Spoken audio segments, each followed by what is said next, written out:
Hello, hello. Welcome to the. My name is Hetz. This is where we get faded daily, talk about the news of the day.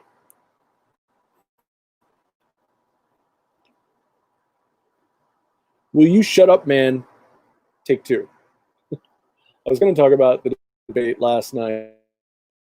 I had some internet and I lost the connection and I couldn't get back on. So we'll see whether or not this is actually working today. We shall see. We shall see. So last night we had a debate and it was remarkable. It was unlike anything anyone's ever seen before. It made the Republican primary debates look civil by comparison. And Trump was completely and totally unhinged. But we'll get into the debate a little bit more. First, let's do our catch up on COVID-19. Going to ncov 2019.live. And you can see here that world cases is up to 34.1 million cases around the globe. Of course, we know that number is actually much higher. We know all of these numbers are probably higher.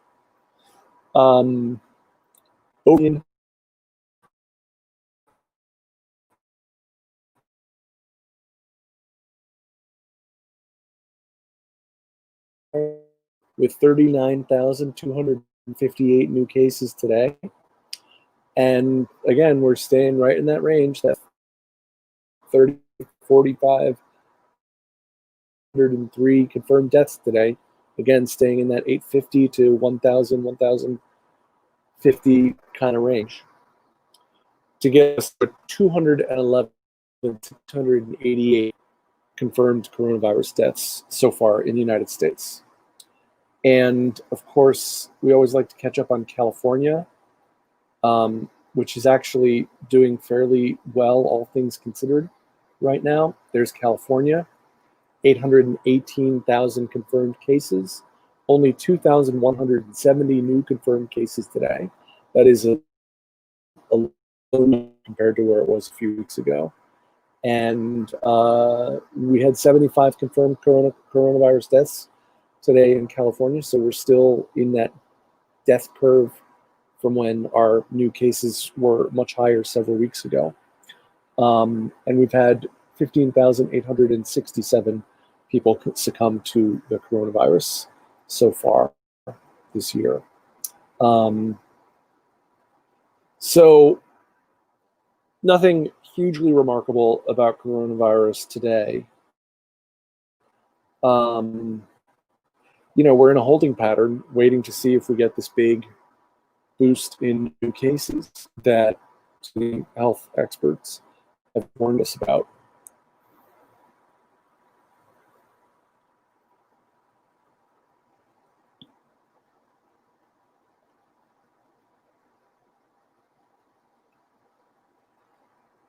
While we're on the subject of coronavirus, here's a tweet with a little bit of news today. Exclusive details on Mnuchin's $1.62 trillion offer to Pelosi. $250 billion for state and local, $400 weekly federal unemployment. These are the two main sticking points. $150 billion for education, $75 billion for testing and tracing, which meets the Democratic demand, $60 billion for rental and mortgage assistance, and $15 billion for food assistance.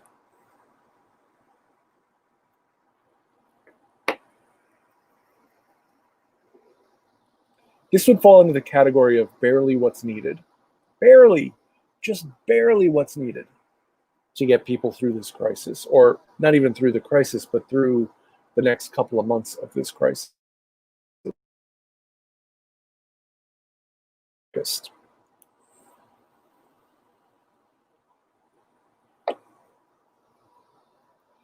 I saw somewhere else today that I guess Jeff Stein tweeted that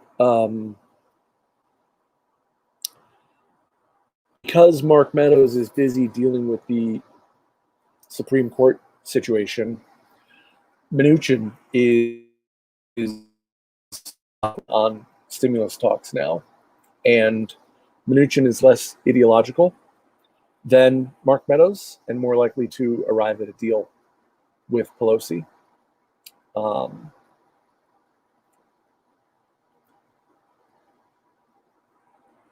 So anyway, let's get into the debate last night. What can I tell you? The debate was madness. It was crazy. I hope you didn't see it. If you're lucky, you didn't see it.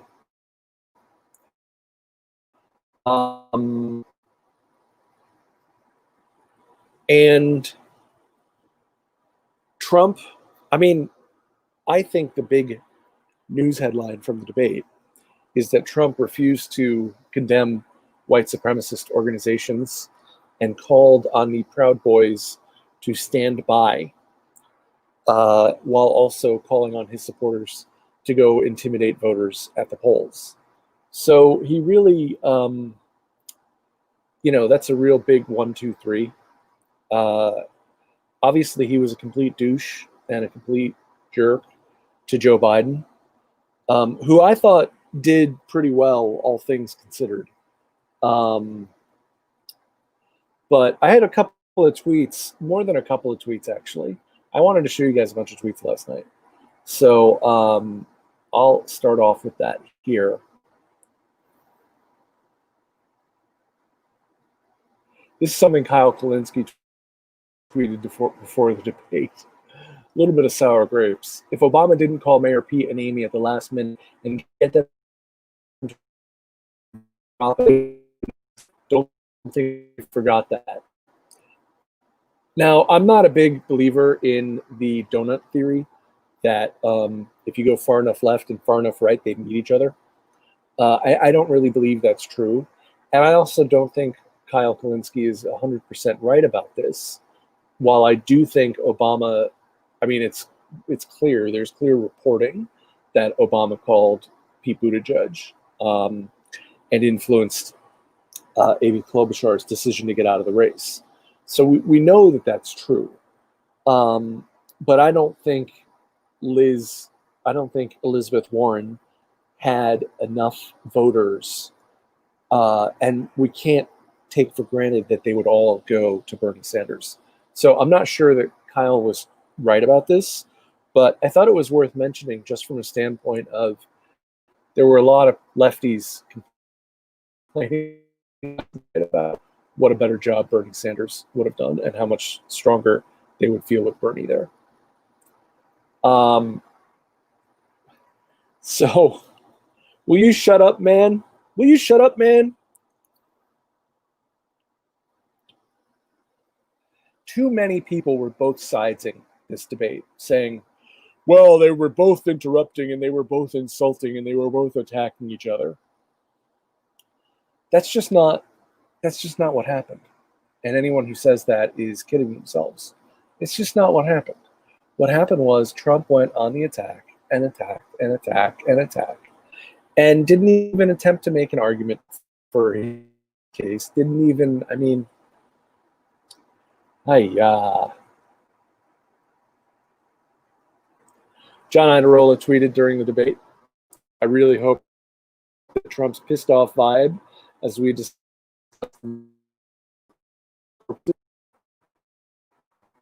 because of the Trump cult being so strong, you have to just hope that something like that is not going to play with the cultists.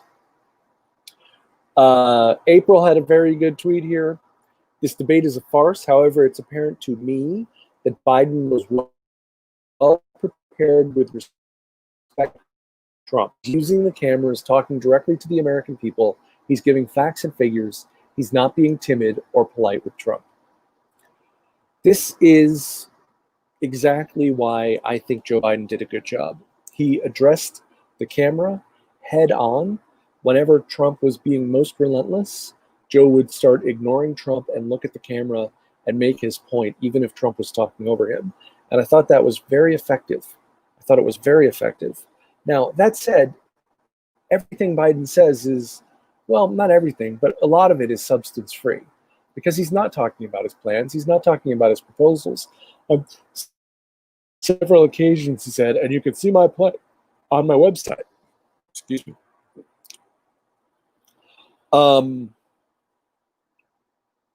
So there was no real substance. The only substance was the critique of Donald Trump. But there were a couple of times where his response seemed a little bit slow. I'll cop to that. But I was surprised. The only other person I saw saying, well, I guess Michael Schur felt that way, and Mike Figueredo at the Humanist Report. Anyhow. As President Trump repeatedly interrupts Joe Biden, Biden says, "Will you shut up, man? That was a really productive segment, wasn't it?" Biden says sarcastically. "Keep yapping, man." Yes, will you shut up, man? I love this one. Oh my God, Trump is debating himself. Won't let anyone talk, not even the moderator. Dumpster fire going down a river.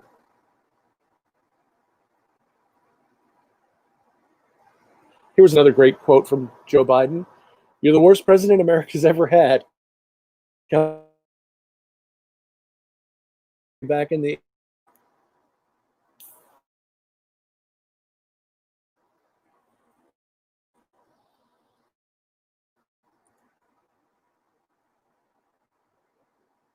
So people have said a lot of things about Chris Wallace since last night's debate, and I will defend him on one hand and criticize him on the other.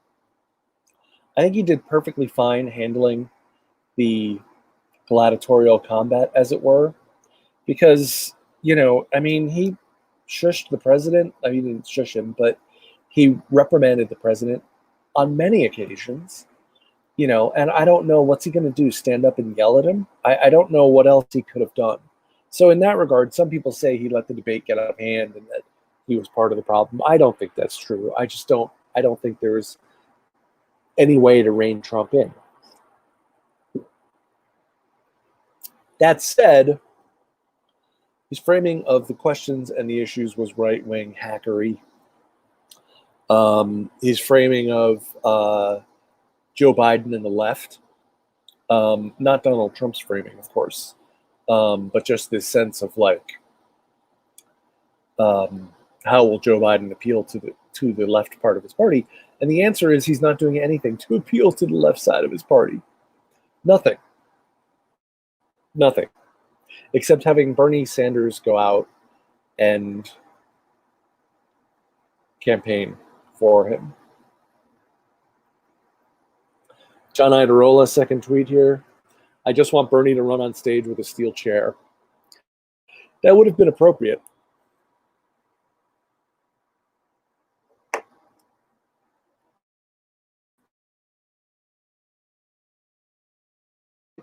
Mike Figueredo tweeted, "So Trump doesn't believe in climate change. He won't say it." I mean, Trump was so weak on this, and even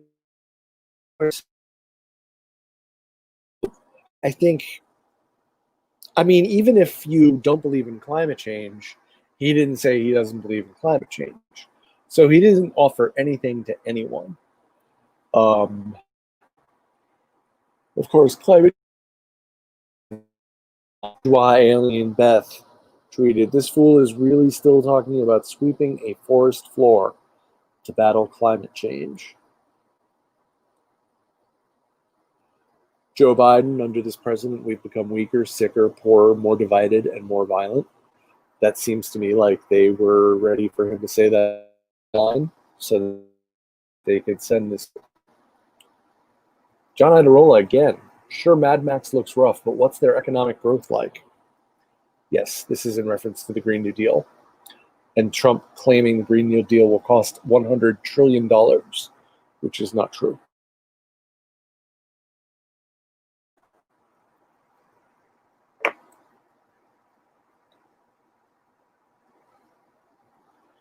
The influencer, public thinker, Walker Bragman tweeted without an audible crowd. And I have to say that's one thing that I noticed, which was, thank God there isn't a crowd there. I mean, if there had been crowd, not a crowd, there was an audience. There was a sparsely populated audience, and they weren't booing or jeering or cheering, and it was nice. It was very nice. And we'll follow it up with AOC, and this will get us into this next part of the show, talking a bit about people's reactions. AOC tweeted, Donald Trump is a white supremacist. People have been warning about this for a long time. They were ridiculed, called hyperbolic and radical, not because they were wrong, but because others accept that our country elected a supremacist as president.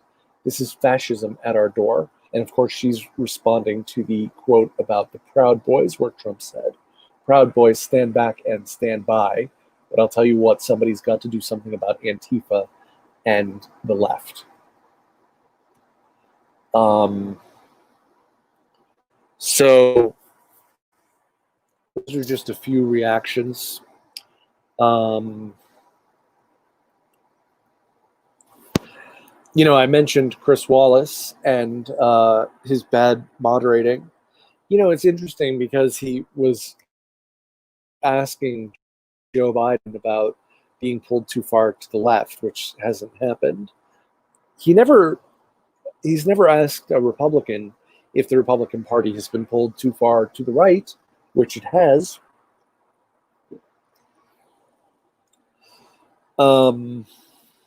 Jake Tapper on CNN said that was a fire inside a train wreck. That was the worst debate I've ever seen. In fact, it wasn't even a debate. The American people lost tonight, something that was repeated over and over again and is both obvious and true. Dana just said that was a shit show. Yes, they can swear on CNN because it is cable. You know,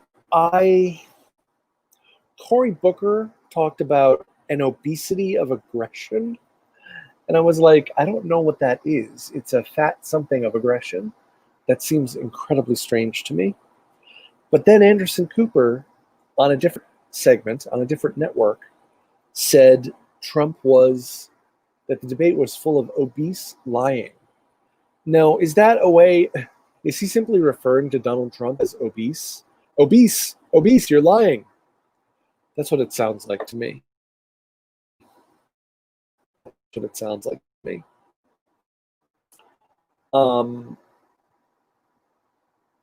Anyway, yeah, look, the debate was a shit show, and the real problem to me is that issues were not discussed. Important issues that need to be discussed, you know, healthcare, the actual policy, you know, obviously Trump has no actual policy. So then there's that.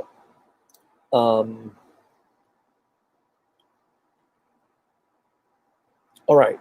So let's talk about, and then I thought this was interesting.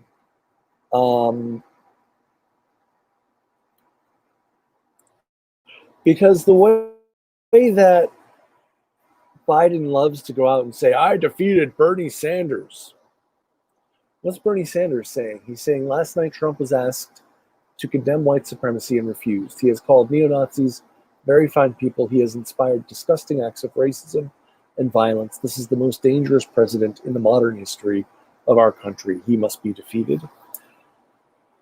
I just feel like when Bernie Sanders is out there every day campaigning right now, he does digital appearances almost every day, town halls, panels, workshops, all kinds of things. And everywhere he goes, he says everyone has to vote for Joe Biden, and he makes an argument why people should vote for Joe Biden.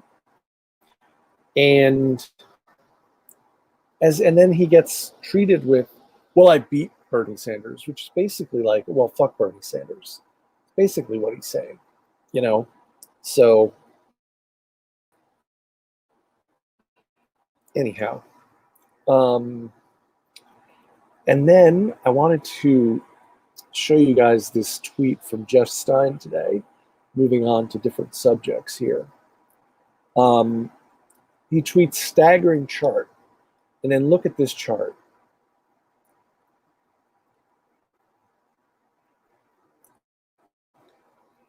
You see the 1990 recession, and these four lines are for the highest earning is the blue, second highest and second lowest earning are the grays, and lowest earning is the purple or chartreuse or whatever color that is. And we see the 1990 recession and how it took 12, where it was 12 months later.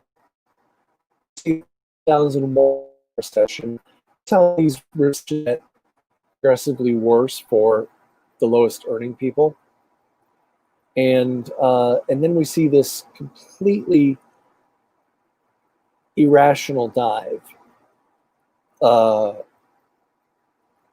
This is job growth or loss since each recession began based on weekly earnings.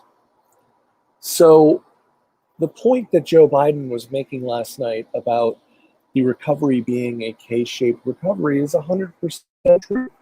The reality is that people earning quintile are not getting rescued. They're not able, a lot of them are not able to work from home. A lot of them are frontline workers and retail workers, and they're not getting by, and they don't have stock. I don't have stock. Most of the people I know don't have stock. So so the stock market being artificially inflated is not helping them. Anyway, pretty amazing. So next up, we had something that I wanted to talk about last night, but my 50 got in the way. This amazing article story at Channel 4 News in England revealed Trump campaign's strategy to deter millions of Black Americans from voting in 2016. 3.5 million Black Americans were profiled and categorized as deterrents by Trump campaign, voters they wanted to stay home on election day. Ford exclusively obtained a vast cache data used by Donald Trump's 2016 presidential campaign on almost 200 million American voters.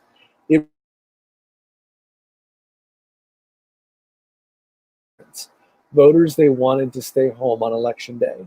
Tonight, civil rights campaigners said the evidence amounted to a new form of voter suppression and called on Facebook to disclose ads and targeting information that has never been made public.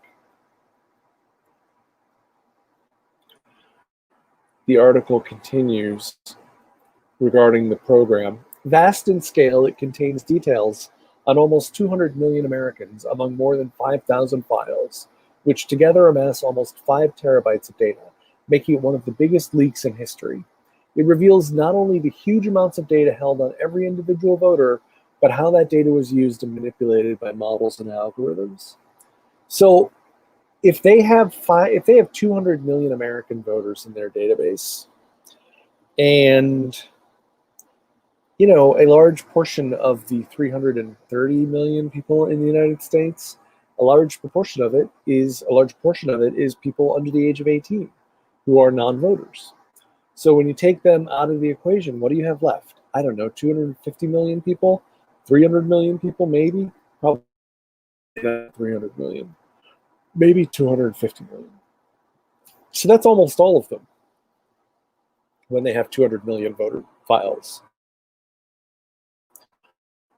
We're going to have to come up with a digital Bill of Rights, a digital amendment, and we're going to have to make some decisions about how much we approve of micro-targeting, because this is frightening and dangerous stuff. The idea that they would be sending ads and content directly to people who they assess can be swayed into not going out to vote. Who knows how they've data mined these people? I think this database was built using the Cambridge Analytica information. So Cory Bush tweeted about this thread. Trump's targeted mass disinformation campaign against 3.5 million black voters in 2016 is just the tip of the iceberg of voter suppression. Here are 12 other ways voters are being suppressed, disenfranchised, or devalued this year. Threats of violence. Poll taxes. In 8 states, people with felonies have to pay fines to vote, a modern-day poll tax.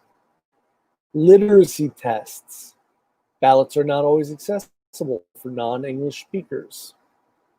Indigenous groups are particularly affected by this language injustice. We have the resources to provide language options, but choose not to. Voter registration purges. Felony disenfranchisement. Weight gap. Having fewer polling places in black neighborhoods.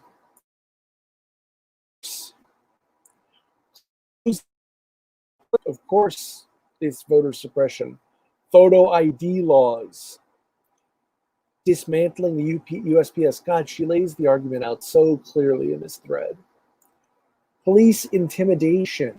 And she has an article for every one of them. Complex and confusing rules.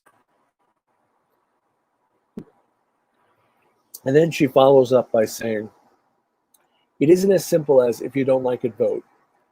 At every turn, there is a system in place to try and silence your voice. This is what makes voting an act of resistance. So many people want to keep you from casting your ballot. We must dismantle the system. Look, her point here is extremely well made. The fact of the matter is that ever since Black Americans got the franchise, the white supremacist structure has done everything it can to try and stop them from voting. And it's because they want to maintain a permanent underclass. And that's what they've done. And it's just wrong. We shouldn't be second-class citizens in this country. And we don't have democracy and we don't have freedom until we have economic democracy.